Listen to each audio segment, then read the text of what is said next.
Good morning students. Last time हमने standard reduction potentials of the metals determine किए। तो standard conditions का मतलब होता है जो हम लोग इलेक्ट्रोलाइट लेते हैं इन द हाफ सेल्स, उसकी कंसंट्रेशन बेटा 1 मोलर होनी चाहिए। जो टेम्परेचर है वो बेटा 298 केल्विन होना चाहिए। अगर हम लोग गैस यूज करें तो प्रेशर ऑफ द गैस जो है वो बेटा 1 एटमॉस्फेयर। अगर ये कंडीशन है तो इन कंडीशंस को बेटा हम लोग नाम देते हैं स्टैंडर्ड कंडीशन। और अगर हम लोग ईएमएफ अंडर दीज कंडीशंस बेटा निकालते हैं तो उस इलेक्ट्रोड पोटेंशियल को हम लोग स्टैंडर्ड इलेक्ट्रोड पोटेंशियल। जैसे यहां पर बेटा हमने कॉपर का स्टैंडर्ड रिडक्शन पोटेंशियल निकाला। इसमें अगर आप देखेंगे तो जो कॉपर की कंसंट्रेशन है वो बेटा 1 मोलर है। यहां पर अगर हम लोग HCl की कंसंट्रेशन देखेंगे, जो इलेक्ट्रोलाइट यूज कर रहा है स्टैंडर्ड हाइड्रोजन इलेक्ट्रोड में, तो वो 1 मोलर है। जो हाइड्रोजन गैस हम लोग पास कर रहे हैं वो 1 एटमॉस्फेयर पर है। और उसी तरह से जो टेम्परेचर है वो 298 है। और उस समय कॉपर का रिडक्शन पोटेंशियल जो वोल्टमीटर ने मेजर किया, लिख सकते हैं Cu2 plus two Cu not, वो बेटा वैल्यू आता है 0.337 वोल्ट्स, जो अप्रोक्सीमेटली इक्वल है 0.34 वोल्ट्स के बराबर। लेकिन हमें याद रखना होगा कि जब भी हम लोग किसी भी इलेक्ट्रोलिटिक सेल को बेटा यूज करते हैं तो जो कंसंट्रेशन ऑफ द इलेक्ट्रोलाइट है वो हमेशा 1 मोलर नहीं रहती। इसी चीज को सबसे पहले नर्स ने स्टडी किया और उसने एक रिलेशन निकाली बिटवीन इलेक्ट्रोड पोटेंशियल, यानी कि जो हम लोग इलेक्ट्रोड यूज करें उसके पोटेंशियल के बारे में, फिर कंसंट्रेशन ऑफ इलेक्ट्रोलाइट और टेम्परेचर के बीच में एक रिलेशन निकाली और उस रिलेशन का नाम दिया गया Nernst equation. So Nernst equation is simply relationship between electrode potential, concentration of the electrolyte और टेम्परेचर। तो अगर हम लोग एक जनरल इक्वेशन यूज करते हैं जिसमें हम लोग लिख सकते हैं A टाइम्स A रिएक्ट कर रहा है B टाइम्स B के साथ, और बेटा वो प्रोडक्ट बना रहा है C times C plus D times D, और हमें इसके लिए नर्स्ट इक्वेशन लिखनी है। तो नर्स्ट इक्वेशन के हिसाब से जो EMF of this cell at given concentration होगा, so E cell जो होगा that will be equal to E naught cell, that is इस सेल का स्टैंडर्ड पोटेंशियल क्या होगा, minus RT divided by NF log natural of Q, where E cell is equal to EMF of cell at given concentration. E naught cell is equal to standard EMF of cell, यानी कि वो EMF जब बेटा हमने standard conditions use की होंगी दोनों half sales में, और जो है that is equal to gas constant, और इसका वैल्यू होता है 8.314 जूल पर केल्विन पर मोल। ये बेटा आर टी जो है that is equal to temperature, और जनरली बेटा जो टेम्परेचर हम लोग यूज करते हैं वो 298 केल्विन यूज करते हैं। एफ फैराडेज कांस्टेंट, 1 फैराडे जो होता है वो 96500 कूलम के बराबर होता है। एन है number of moles of electrons exchange. Exchange का मतलब बेटा लॉस या गेन। जब भी हम लोग कोई भी रिएक्शन करते हैं इलेक्ट्रोकेमिकल सेल में, या तो वो बेटा ऑक्सीडेशन रिएक्शन होगी या तो रिडक्शन रिएक्शन होगी, क्योंकि एनोडिक हाफ सेल में ऑक्सीडेशन है, कैथोडिक हाफ सेल में रिडक्शन है। तो उस समय ऑक्सीडेशन या रिडक्शन में कितने इलेक्ट्रॉन्स एक्सचेंज हो जाते हैं, यानी कि ऑक्सीडेशन में कितने इलेक्ट्रॉन लॉस होते हैं, रिडक्शन में कितने इलेक्ट्रॉन्स गेन होते हैं, उसको बेटा हम लोग number of moles of electrons exchange लिख लेते हैं। Q is called as reaction quotient. इस इक्वेशन के लिए Q का वैल्यू है always ratio of molar concentration of products to that of reactants. तो हमारा प्रोडक्ट जो है वो C है और D है, इनका मोलर कंसंट्रेशन का product to that of the reactant. Reactant हमारा A है यहां पर और बेटा रिएक्टेंट B है, तो उनकी molar concentration it is A into बेटा B। साथ में आपको याद रखना हर एक जो कंसंट्रेशन टर्म है उसका एक पावर होगा जो उसके स्टोइकोमेट्रिक कोएफिशिएंट के बराबर है।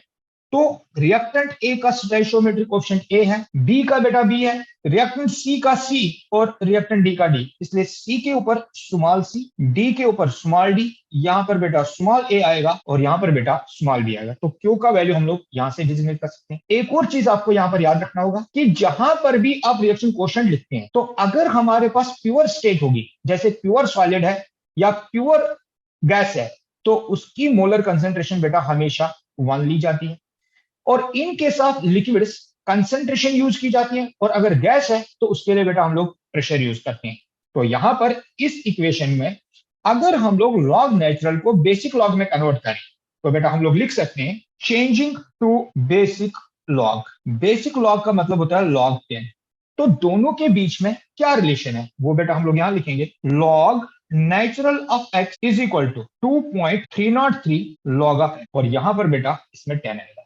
ई सेल तो ई सेल ही रहेगा, इस पर तो कोई फर्क ही नहीं पड़ेगा, equal to E naught cell ही रहेगा, माइनस अब बेटा लॉग नेचुरल ये आर टी है, तो यहां पर हम लोग लिख सकते हैं इससे पहले 2.303 R T divided by n. अब यहां लॉग नेचुरल क्यू था, तो हम लोग यहां पर log 10 ऑफ क्यू लिखेंगे, और क्यू आपको पता है किसके बराबर है, तो रिएक्शन कोएफिशिएंट किसके बराबर है, C raised power C, D raised power D, A raised power E, B raised power B, using values of R T and F in above equation. तो बेटा तो हम लोग लिख सकते हैं जो ई सेल होगा that will be equal to E naught cell minus 2.303 into R, R का वैल्यू 8.314, टी का वैल्यू बेटा 298, N is the number of moles of electrons exchange, और number of moles of electrons exchange loss या gain depend करता है कि हमने कौन सी स्पीशीज ली। जैसे सिल्वर होगा तो उसके लिए 1 इलेक्ट्रॉन रहेगा, कॉपर और जिंक के लिए बेटा 2 इलेक्ट्रॉन्स रहेंगे, अगर हम एल्यूमिनियम लेंगे उसके लिए 3 इलेक्ट्रॉन रहेंगे। तो इसलिए एन इंटू 1 फेरेडे का वैल्यू होता है 96500 coulomb into log 10 of Q, E cell is equal to E naught cell, इसको जब सबस्टिट्यूट करते हैं तो बेटा 0.059 divided by N log 10 of Q मिलेगा। So this is EMF of this cell at given concentration at equilibrium. जो बेटा Q होता है वो के इक्विलिब्रियम के बराबर होता है, किसी किसी बुक में के सी भी लिखा होगा। और दूसरी बात, इक्विलिब्रियम पर जो ईएमएफ ऑफ दिस सेल होता है वो बेटा 0 होता है, which implies 0 will be equal to E naught cell minus 0.059 divided by N log of 10 Q, where Q is reaction quotient, which implies जो E naught cell होता है, that is standard EMF of this cell जो होता है, that is equal to, ये minus था तो left side में ट्रांसफर करेंगे, ये प्लस हो जाएगा 0.059 divided by N log 10 of Q। आप इसी इक्वेशन को बेटा ऐसे भी लिख सकते हैं, ई नॉट सेल अगर आपको न्यूमेरिकल करने तो 0.059 के बदले में आप सिंपल में 0.06 डिवाइडेड बाय एन log 10। यहां पर बेटा थोड़ा सा गलती की हमने, क्योंकि हमने इक्विलिब्रियम यूज किया, तो यहां हम लोग क्यू यूज नहीं करेंगे, यहां पर हम लोग यूज करेंगे के इक्विलिब्रियम। तो यहां पर आएगा बेटा के इक्विलिब्रियम, यहां पर भी आएगा के इक्विलिब्रियम, और यहां पर भी आएगा बेटा के इक्विलिब्रियम। तो के इक्विलिब्रियम इज इक्विलिब्रियम कंसंट्रेशन, ये हुई नर्स्ट इक्वेशन। अगर हमें इंस्टेड ऑफ सेल, हमें बेटा जो नर्स्ट इक्वेशन है वो हाफ सेल के लिए लिखनी हो तो कैसे लिखेंगे, तो उसके लिए बेटा इंस्टेड ऑफ द सेल हम लोग एक हाफ सेल की रिएक्शन लिखेंगे। तो जनरली आईयूपीएससी कहता है कि जो भी रिएक्शन आप लिखेंगे, जो इलेक्ट्रोड पोटेंशियल हम लोग लिखते हैं वो बेटा हमने रिडक्शन पोटेंशियल निकालना है। तो इसलिए हम लोग एक जनरल रिडक्शन रिएक्शन के लिए इलेक्ट्रोड पोटेंशियल लिखेंगे। तो इसके लिए बेटा हम लोग लिखेंगे for a general reduction reaction. तो जनरल रिडक्शन, रिडक्शन का मतलब गेन ऑफ इलेक्ट्रॉन्स, तो हम लोग M N plus plus N moles of electrons. तो यहां पर बेटा M that is in solid state, तो M N plus aqueous state में, जहां एन प्लस का चार्ज जो है तो that is number of moles, जो 1 भी हो सकता है, 2 भी हो सकता है, 3 भी हो सकता है, डिपेंडिंग अपॉन द स्पीशीज। अगर बेटा इसके लिए मैं नर्स्ट इक्वेशन लिखूं तो इसके लिए ई हाफ सेल मुझे लिखनी है, और रिडक्शन रिएक्शन का मतलब होता है गेन ऑफ इलेक्ट्रॉन्स। तो Mn2 प्लस एक्वस स्टेट से कन्वर्ट हो जाता है M, जो कि बेटा सॉलिड में, that will be equal to standard electrode potential of the half cell, that is Mn plus M जो सॉलिड स्टेट में, माइनस 0.059 डिवाइडेड बाय N जो हमने ऑलरेडी ऊपर किया, लॉग ऑफ बेटा यहां पर Q, it is at given concentration where Emn plus oblique M is equal to electrode potential at given concentration. E naught Mn plus M जो है that is standard electrode potential, यानी कि वो electrode potential जो हमने standard conditions में निकाला होगा। तो उसका मतलब हुआ जब molar concentration of electrolyte 1 molar रही हो, जब टेम्परेचर 298 केल्विन यूज किया, और अगर प्रेशर ऑफ द गैस है तो बेटा वो 1 एटमॉस्फेयर। फर्दर जो n है that is number of moles of electrons, क्योंकि ये रिडक्शन रिएक्शन है तो इस केस में रिडक्शन में इलेक्ट्रॉन्स बेटा गेन्ड हुए हैं, और Q जो है that is equal to reaction quotient, और रिएक्शन कोशेंट होता है ratio of molar concentration of products to that of the reactants. तो इस रिएक्शन में जो Q का वैल्यू होगा तो वो हम लिख सकते हैं, so Q is equal to product बेटा हमारा M है सॉलिड स्टेट, उसकी मोलर कंसंट्रेशन को हम लोग स्क्वायर ब्रैकेट में लिखते हैं, divided by molar concentration of reactants, तो वो बेटा आयन की मोलर कंसंट्रेशन है इन एक्वस स्टेट, तो यहां पर ये कंसंट्रेशन। एक और चीज आपने याद रखनी है, फॉर प्योर सॉलिड्स जो मोलर कंसंट्रेशन होती है that is equal to unity 1,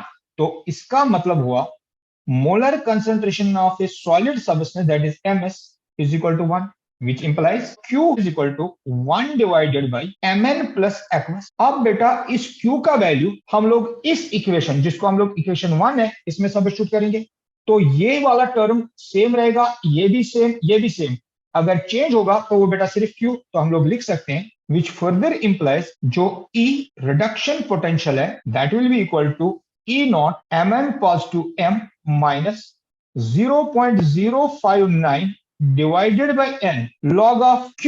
तो q का वैल्यू कितना है, तो q का वैल्यू है 1 डिवाइडेड बाय mn, और वो भी बेटा aqueous state. So this is our equation number second. So equation second is the required Nernst equation for electrode potential at given concentration. अगर बेटा हम लोग इसको अप्लाई करते हैं फॉर हाफ सेल के बदले में एक पूरी सेल के लिए, तो इससे बेटा हम लोग ईएमएफ ऑफ द सेल भी निकाल सकते। तो बेटा इसकी एप्लीकेशन क्या है, तो इस इक्वेशन को हम लोग यूज कर सकते हैं for determination of EMF of the cell. तो एप्लीकेशन है determination of EM of the cell. तो उसके लिए बेटा हम लोग कंसीडर करेंगे एक डैनियल सेल बेटा जो होती है, उसमें जो एनोडिक हाफ सेल होती है वो जिंक मेटल होता है, जो उसके जिंक सल्फेट या जिंक नाइट्रेट के सॉल्यूशन में डिप होता है, और जो कैथोडिक सेल होती है उसमें कॉपर का इलेक्ट्रोड होता है, जो कॉपर के सॉल्यूशन में बेटा हमने डिप किया होता है। तो हम लोग यहां पर लिख सकते हैं for illustration consider Daniell cell. तो सबसे पहले बेटा हम लोग डैनियल सेल की रिप्रेजेंटेशन लिखेंगे। तो से बेटा सबसे पहले सेल रिप्रेजेंटेशन में सबसे पहले हम लोग एनोड को लिखते हैं। तो एनोड बना होता है डैनियल सेल का जिंक मेटल, जो कि बेटा डिप होता है उसके सॉल्यूशन में Zn2 प्लस यहाँ पर एक्वस। तो यहाँ पर सिंगल लाइन का मतलब होता है बेटा फेज डिफरेंस, यानी कि ये सॉलिड है, ये एक्वस है। फिर बेटा हमारी जो दूसरी हाफ सेल बनी होती है उसमें कॉपर सल्फेट का सॉल्यूशन हम लोग यूज करते हैं, और उसका जो इलेक्ट्रोड होता है वो बेटा कॉपर का होता है। तो यहां पर भी लाइन का मतलब होता है फेज डिफरेंस, यानी कि एक एक्वस में है और दूसरा बेटा सॉलिड में। दोनों सेल्स को हम लोग कनेक्ट करते हैं एक दूसरे के साथ with the help of A salt bridge, जो बेटा हम लोग यहां पर शो करेंगे, ये साल्ट ब्रिज। अब बेटा जो लेफ्ट हैंड साइड वाला होता है वो बेटा हमारे लिए एनोड का काम करता है, जो राइट हैंड साइड होता है वो हमारे लिए कैथोड का काम करता है। जो कैथोड होता है इस सेल में वो पॉजिटिव होता है, एनोड जो होता है वो नेगेटिव होता है। एक और चीज आपने याद रखनी, जो कैथोडिक हाफ सेल है उसमें बेटा रिडक्शन होती है, और जो एनोडिक हाफ सेल है उसमें बेटा ऑक्सीडेशन। ये हुआ हमारी रिप्रेजेंटेशन। अब बेटा अकॉर्डिंग टू नर्स इक्वेशन, अगर बेटा मैं एनोडिक हाफ सेल में लिखना चाहूं तो एनोडिक हाफ सेल में ऑक्सीडेशन होती है, तो हम लोग लिख सकते हैं E Zn2 plus 2 Zn will be equal to E naught Zn2 plus 2 Zn minus 0.059 divided by 2, क्योंकि बेटा जब Zn2 प्लस में कन्वर्ट हुआ तो इसका मतलब उसने 2 इलेक्ट्रॉन लॉस की, तो n का वैल्यू 2, यहां पर log 10 of concentration of the ion. तो कंसेंट्रेशन ऑफ द आयन जो आएगी वो Zn2 प्लस होगी, ये बेटा अकॉर्डिंग टू द इक्वेशन होगी। उसी तरह से हम लोग अगर कैथोडिक हाफ सेल में लिखना चाहेंगे तो कैथोडिक हाफ सेल में क्या आएगा, ECU2 plus oblique Cu will be equal to E naught Cu2 plus oblique Cu minus 0.059, यहां पर भी बेटा 2, क्योंकि कॉपर 2 प्लस जो है कन्वर्ट हो रहा है into copper by gain of 2 electrons. यहां पर जिंक जो था वो यहां कन्वर्ट हो रहा था बाय लॉस ऑफ 2 इलेक्ट्रॉन्स, तो यहां पर भी 2 log 10। तो molar concentration of the Cu2 plus, आप यहां बेटा एक्वस भी लिख सकते हैं। ये हमारी इक्वेशन नंबर 1 बनेगी, यहां पर ये बेटा हमारी इक्वेशन नंबर 2 बनेगी। अब हमने ऑलरेडी पढ़ा है जो ईएमएफ ऑफ द सेल होता है, बट जो ई सेल होता है वो हमेशा बराबर होता है बेटा ई कैथोड माइनस ई एनोड। अब बेटा इस केस में जो ये वाला है, अब इस केस में जो कॉपर है ये बेटा कैथोड का काम कर रहा है और जो जिंक है वो बेटा एनोड का काम कर रहा है। तो हम लोग लिख सकते हैं विच इंप्लाइज जो ई सेल है कैथोड के बदले में हम लोग कॉपर का इलेक्ट्रोड पोटेंशियल लिख सकते हैं Cu2 plus oblique Cu minus E anode के बदले में बेटा हम लोग जिंक का लिख सकते हैं Zn2 प्लस ऑब्लिक Zn। अब बेटा कॉपर का वैल्यू जो है वो इसके बराबर, इक्वेशन सेकंड के बराबर, तो हम लोग लिख सकते हैं कि जो ई सेल है that will be equal to कौन सा वैल्यू कॉपर का, that is E naught Cu2 plus oblique Cu minus 0.059 divided by 2 log 10 divided by 1u upon Cu2 plus. तो इसको बेटा हम लोग ब्रैकेट में यूज करेंगे तो ये बन गया कॉपर का वैल्यू। फिर बेटा माइनस, फॉर्मूला का माइनस है, फिर एनोड, तो एनोड पर जो वैल्यूज हैं वो बेटा ये वाले वैल्यूज हैं, तो इसलिए माइनस यहां पर लिखेंगे E naught Zn2 plus oblique Zn minus, फिर बेटा 0.059 divide by 2 log of 1 divided by किसका वैल्यू बेटा Zn2 प्लस की मोलर कंसंट्रेशन, और यहां पर ब्रैकेट खोलो। अब बेटा यहां पर इसको हम लोग ओपन करते हैं और देखते हैं इसका सॉल्यूशन क्या निकलेगा। विच फर्दर इंप्लाइज जो ई सेल होगा that will be equal to E naught Cu2 plus oblique Cu, ये बेटा सेम आएगा, ये टर्म भी सेम आएगी 0.059 डिवाइडेड बाई 2। यहां पर पहली टर्म में जो पहले ब्रैकेट से उसमें तो कोई चेंज नहीं आएगा Cu2 प्लस बेटा मोलर कंसंट्रेशन, लेकिन हाँ यहां पर माइनस से मल्टीप्लाई है तो माइनस से जब इसको करेंगे तो बेटा ये माइनस बनेगा E naught Zn2 plus oblique Zn। अब ये माइनस है, ये भी माइनस है, ये भी माइनस है, तो माइनस माइनस बेटा यहां पर प्लस हो जाएगा 0.059 divide by 2 log of 1 divided by Zn2 plus की मोलर कंसंट्रेशन। अब इसको बेटा थोड़ा सा रीअरेंज करते हैं, ये भी स्टैंडर्ड वैल्यू है, ये भी स्टैंडर्ड वैल्यू है, यानी कि ये वो वैल्यूज है जो कांस्टेंट वैल्यूज होते हैं, तो स्टैंडर्ड रिडक्शन पोटेंशियल है। तो इसलिए फर्दर हम लोग लिख सकते हैं कि जो EMF of this cell at given concentration होगा that will be equal to E naught Cu2 positive oblique Cu minus, क्योंकि यहाँ फार्मूला का माइनस आ रहा है, E naught Zn2 plus oblique Zn। इसको बेटा ब्रैकेट में लिखेंगे। हाँ हेलो, हाँ बिल्कुल बिल्कुल, कोता 30 आता एनी आप आके एंजितेले, ठीक ओके ओके ना सुगो ना लाखो, ठीक ठीक। अब बेटा फर्दर, अब यहाँ पर भी 0.059/2 है, यहाँ पर भी, तो बेटा यहाँ पर माइनस 0.059 डिवाइड बाई 2 कॉमन लेंगे। अब बेटा यहाँ भी लॉग है, यहाँ भी लॉग है, तो इसको हम लोग log of 1 divided by Cu2 plus use करेंगे। अब आपने यहां पर ध्यान रखना, क्योंकि यहां पर हमने माइनस को कॉमन लिया तो बेटा यहां पर जो ये टर्म है ये प्लस के बदले में माइनस में कन्वर्ट हो जाएगी और वापस आएगा log of 1 divided by Zn2 plus की मोलर कंसंट्रेशन। हमने बेटा एक फॉर्मूला पढ़ी है लॉग ऑफ m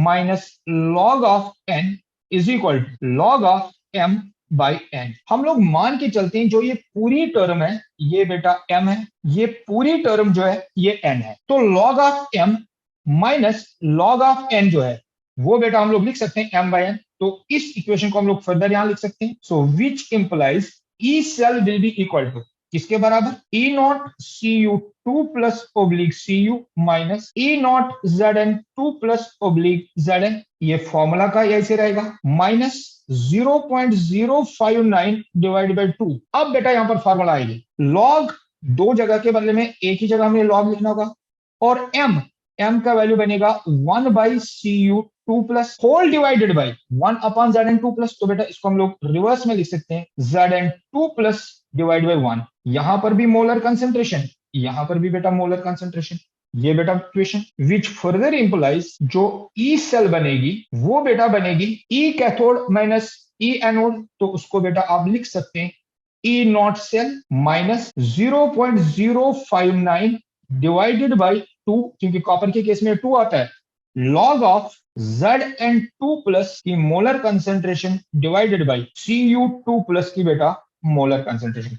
तो इस तरह से इक्वेशन नंबर 3 जो है वो बेटा रिक्वायर्ड इक्वेशन है for EMF of the cell under given concentration. हमने उस समय कंसेंट्रेशन ऑफ द इलेक्ट्रोलाइट क्या ली होगी उस पर डिपेंड करेगी। अगर आप इस इक्वेशन को देखेंगे, जो ई नॉट सेल है ये बेटा एक कांस्टेंट वैल्यू है, जो 0.059 डिवाइड बाय 2 ये भी कांस्टेंट है। अगर बेटा ये ई सेल है ये डिपेंड कर रही है Zn2 प्लस की और कॉपर की कंसेंट्रेशन की। अब बेटा यहां पर आपको ध्यान रखना, क्या जब भी हमें सेल दी जाएगी तो हमें सारी रिएक्शन लिखनी पड़ेगी एम ऑफ दिस सेल? नहीं बेटा, आपको मैं एक शॉर्टकट दिखाता हूं जिससे आप किसी भी सेल का एएमएफ डायरेक्टली लिख सकते हैं फ्रॉम नियरेस्ट इक्वेशन। तो उसके लिए बेटा यहां पर मैं आपको एक एक अल्टरनेट मेथड बताऊंगा जो कि एक शॉर्टकट है किसी भी रिएक्शन का एएमएफ लिखने के लिए। हम लोग यहां पर भी डैनियल सेल ही लिखते हैं और उससे बेटा मैं आपको दिखाऊंगा कि डैनियल सेल का कैसे लिखेंगे। Zinc oblique Zn2 plus salt bridge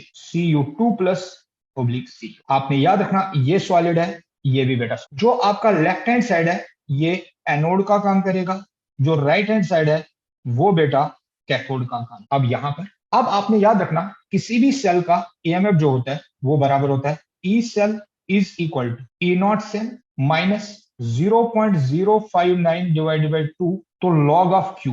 तो ये क्यू कैसे निकालें हम लोग? तो क्यू के लिए सबसे पहले हमें बेटा रिएक्शन लिखनी पड़ेगी। तो उसके लिए रिएक्शन कैसे लिखेंगे आपने याद रखना, ये लेफ्ट बनेगा आपका, ये आपका राइट बनेगा क्योंकि आपने फेज को यूज करना है। ये बेटा एल बनेगा, ये आपका आर बनेगा। इसलिए सबसे पहले हम लोग सेल रिएक्शन लिखेंगे। तो सेल रिएक्शन में हम लोग क्या लिखेंगे, लेफ्ट साइड वाले एरो के लेफ्ट साइड में, सो Zn जो कि सॉलिड है will react with Cu2 plus aqueous जो कि बेटा लेफ्ट साइड में। फिर बेटा रिएक्शन का एरो आ जाएगा, राइट साइड में Zn2 प्लस आ जाएगा, प्लस बेटा राइट साइड में CuS आएगा। अब बेटा जब आपको Q लिखना हो तो Q किसके बराबर होता है?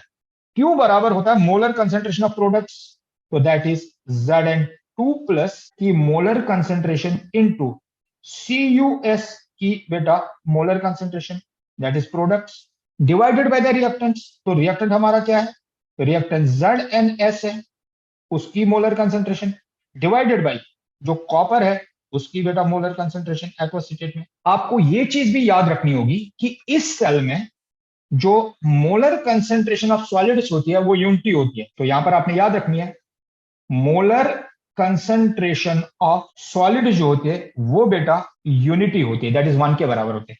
तो इसलिए हम लोग लिख सकते हैं जो CuS है वो बेटा 1 के बराबर है, उसी तरह से जो Zns है वो भी बेटा 1 के बराबर है। तो इस रिएक्शन में जो Q होगा वो डायरेक्टली बन जाता है किसके बराबर, Zn2 प्लस की molar concentration divided by Cu2 plus की मोलर कंसेंट्रेशन।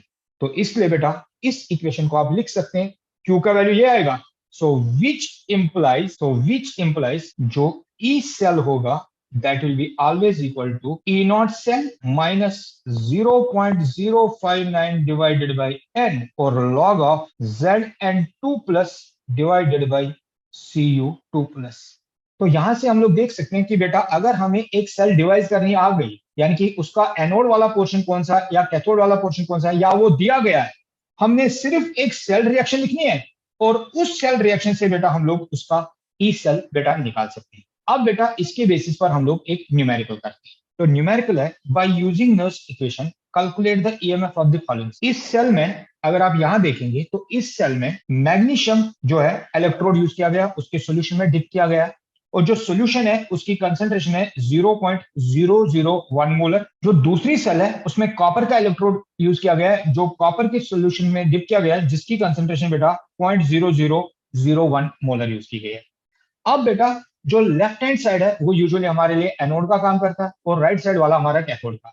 ये हमें इससे भी पता चलता है क्योंकि हमें वैल्यूज दिए गए हैं और यूजुअली बेटा जिसका लोअर वैल्यू होता है वो एनोड का काम करता है और जिसका हायर वैल्यू होता है वो कैथोड का काम करता है। तो इसलिए हम लोग लिख सकेंगे जो लेफ्ट हैंड साइड वाला हमारा है वो एनोडिक हाफ सेल है, जो राइट साइड वाली है वो बेटा हमारी कैथोडिक हाफ। और एनोडिक हाफ सेल में ऑक्सीडेशन होगी जो लॉस ऑफ इलेक्ट्रॉन्स है और कैथोडिक हाफ सेल में बेटा रिडक्शन होगी। जब हम लोग इसका सॉल्यूशन लिखेंगे तो सबसे पहले जो पहला काम है वो होता है बेटा हमें सेल रिएक्शन लिखनी।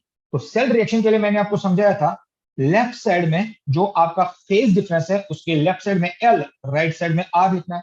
यहां पर भी जो फेज लाइन है उसके लेफ्ट साइड में हम लोग एल लिखेंगे, राइट साइड में बेटा हम लोग आर लिखेंगे। और जब हम रिएक्शन लिखेंगे तो एरो के लेफ्ट साइड में लेफ्ट साइड वाले लिखेंगे, राइट साइड में बेटा राइट साइड वाले लिखेंगे। तो सबसे पहले इट इज मैग्नीशियम जो कि सॉलिड स्टेट में रिएक्ट्स विद, तो लेफ्ट साइड में जो कैथोडिक ऑप्शनल है उसमें कॉपर 2+ है एक्वस स्टेट में। और जब हम लोग राइट साइड वाले लिखेंगे it is magnesium 2+ aqueous state में, और साथ में बेटा यहाँ कॉपर जो सॉलिड स्टेट में वो राइट। अब अगर हम लोग इनको ज्वाइन करेंगे तो हम लोग यहां से देख सकते हैं जो मैग्नीशियम की कंसेंट्रेशन है वो बेटा 0.001 मोलर है, जो कॉपर की कंसेंट्रेशन है वो बेटा 0.0001 मोलर है। अब यहां से हम लोग देख सकते हैं जब हम मैग्नीशियम से मैग्नीशियम 2+ की ओर जा रहे हैं तो बेटा पॉजिटिव चार्ज इंक्रीज हो रहा है, क्योंकि मैग्नीशियम का ऑक्सीडेशन स्टेट 0 है, तो मैग्नीशियम की बेटा ऑक्सीडेशन हो रही है, और oxidation mean loss of electron, तो इसने बेटा 2 इलेक्ट्रॉन लूज किए। उसी तरह से जब हम कॉपर से कॉपर 2+ की ओर जा रहे हैं तो जब हम कॉपर 2+ से कॉपर की ओर जा रहे हैं तो कॉपर का ऑक्सीजन स्टेट 0, तो ऑक्सीडेशन स्टेट जब डिक्रीज होता है तो उस प्रोसेस को बेटा हम लोग रिडक्शन कहते हैं, क्योंकि यहाँ 2+ चार्ज है, यहाँ 0 है, तो इसका मतलब इसने 2 इलेक्ट्रॉन्स बेटा गेन किए होंगे। सो this is the half reaction for magnesium, और ये वाली हाफ रिएक्शन है बेटा रिडक्शन के लिए। तो ओवरऑल रिएक्शन जो है ये रिडॉक्स रिएक्शन बन गई। अब बेटा इस सेल के लिए हमें ईएमएफ लिखना है, तो ईएमएफ ऑफ दिस सेल जो होता है वो हमें पता है कि ई सेल जो होता है that is always equal to E naught cell minus 0.05 की जगह बेटा हम लोग 0.06 लिखेंगे, डिवाइडेड बाई, अब यहां पर अगर आप देखेंगे यहां भी 2 यहां पर भी 2, 2 लॉग ऑफ, तो बेटा यहां पर क्वोशंट, और साथ में याद रखना यहां पर लॉग 10 है। अब बेटा इसका क्वोशंट लिखना है, आपको ध्यान रखना होगा कि जो सॉलिड स्टेट है इसकी मोलर कंसेंट्रेशन 1, तो ये तो इसलिए लिखेंगे नहीं। मैग्नीशियम की भी मोलर कंसेंट्रेशन 1 होती है, तो इसलिए बेटा इस केस में जो Q का वैल्यू होगा that will be equal to molar concentration of magnesium 2+ divided by molar concentration of copper 2+, तो ये Q का वैल्यू आएगा। तो इसलिए इस इक्वेशन को अगर हम लोग लिखेंगे तो इसको हम लोग लिख सकते हैं which further implies E cell will be equal to, अब बेटा दूसरी बात, ये तो एक हो गया, दूसरा यहां पर लिख सकते हैं जो E नॉट सेल होता है वो हमेशा E cathode minus E anode होता है। अब हमारे पास जो कैथोड है वो बेटा कॉपर है और जो एनोड है वो मैग्नीशियम है, तो इसलिए हम लोग लिख सकते हैं ECU2+ CU not minus E not magnesium 2+ to magnesium. अब आप कहेंगे सर यहां पर मैग्नीशियम तो मैग्नीशियम 2+ में जा रहा है, तो आपने रिएक्शन मैग्नीशियम 2+ टू मैग्नीशियम लिखा, क्योंकि बेटा आईयूपीएससी कहता है कि जो भी रिएक्शन आपने लिखेंगे वो आपने रिडक्शन टर्म्स में लिखनी है, तो इसीलिए बेटा यहां पर हम लोग रिडक्शन रिएक्शन लिख रहे हैं। ये वैल्यूज ऑलरेडी दिए गए हैं तो ये हम निकाल सकते हैं, माइनस 0.06 को 2 से डिवाइड करेंगे तो बेटा 0.03 बनेगा, इनटू लॉग ऑफ बेटा मैग्नीशियम की कंसेंट्रेशन कितनी, मैग्नीशियम की कंसेंट्रेशन 0.01 मोलर है, तो क्या हम लोग उसको लिख सकते हैं 10 रेज पावर -3, तो इसलिए बेटा यहां पर कंसेंट्रेशन बनेगी 10 raise power -3 divided by copper की कंसेंट्रेशन जो है वो 0.001 है, तो that is equal to 10 raise power -4, तो यहां पर मैं लिख सकता हूं 10 रेज पावर -4। अब बेटा इसी को हम लोग फर्दर सॉल्व करते हैं, तो यहां पर हम लोग लिख सकते हैं विच इंप्लाइज जो ई सेल होगा बेटा कॉपर का वैल्यू ऑलरेडी दिया है and that is 34 volts, minus minus बेटा प्लस, क्योंकि मैग्नीशियम का वैल्यू ऑलरेडी यहां पर दिया है और वो माइनस है, तो फॉर्मूला का माइनस और इसका माइनस बेटा प्लस हो जाएगा, तो वो 2.37 वोल्ट्स बन जाएगा। तो यहां पर 2.37 और यूनिट जो है वो बेटा वोल्ट है, माइनस 0.03 और लॉग ऑफ 10, बेटा 10 रेज पावर -4 जब ऊपर जाएगा तो 10 रेज पावर 4 बन जाएगा और वो log 10 होगा।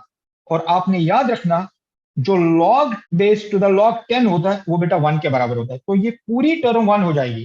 तो हम लोग लिख सकते हैं कि इस सेल का जो ईएमएफ होगा इन दोनों के सम दैट इज 7 4 11, 3 और 3 6, 6 और 1 बेटा 7, और यहां पर 2 और साथ में वोल्ट्स, माइनस 0.03, क्यों log 10 बेटा 1, तो ये पूरी टर्म 1 के बराबर बन जाएगी।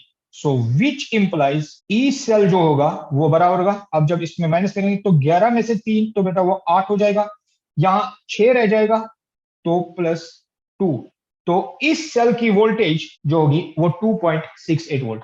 तो इस तरह से बेटा हम लोग नर्स्ट इक्वेशन को यूज कर सकते हैं for calculation of the EMF at any other concentration other than standard. इसी तरह से हम लोग बहुत सारे numericals on the basis of the Nernst equation कर सकते हैं।